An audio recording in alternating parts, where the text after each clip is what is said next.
Did you know that was possible? Yeah. Well, first of all, giant I assess my own presidency as a successful presidency. So they never a lot of people persuaded you that this was a failed presidency? It was. I mean, we had some notable achievements there. But I wanted a second term and didn't get it.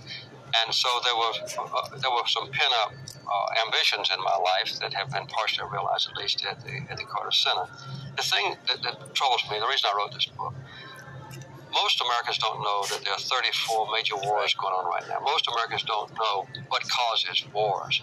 Most Americans don't know how peace and democracy and freedom and human rights and the alleviation of suffering are inextricably entwined. Most people don't know the basic techniques of resolving or preventing a conflict that apply not only in Sudan or Somalia, but also apply in the local home or in a high school or in a college environment or in a ghetto neighborhood. The same principles apply. Conflict resolution. Conflict resolution. There's some very simple but intriguing facts there.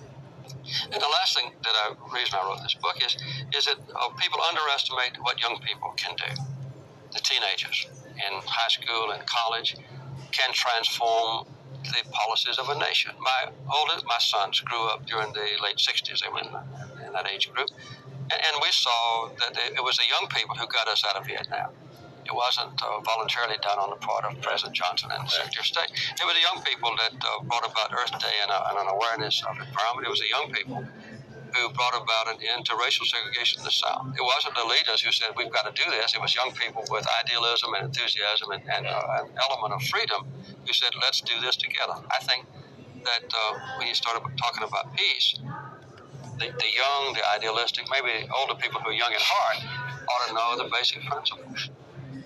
If you could write a memo to the next president of the United States, tell him what you, Jimmy Carter, would like to see him or her do. I think the next president could change the image of this country around the world in 10 minutes by making an inaugural speech.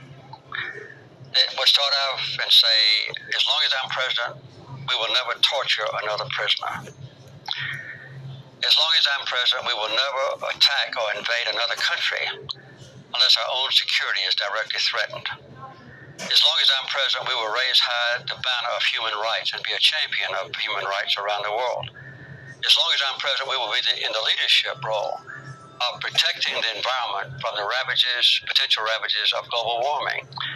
When I'm president, the first month I'm in office, I will start an all-out campaign using all the facilities and influence of my office to bring peace to Israel, and so forth. It wouldn't take long to say those few things. No matter how bad the credibility might have suffered for whatever activities, whether they were international agreements, whatever they might be, you're saying it could be changed in 10 minutes if the new president would do what you just said. So therefore... That's my belief, yes. So therefore, it's just a question of leadership.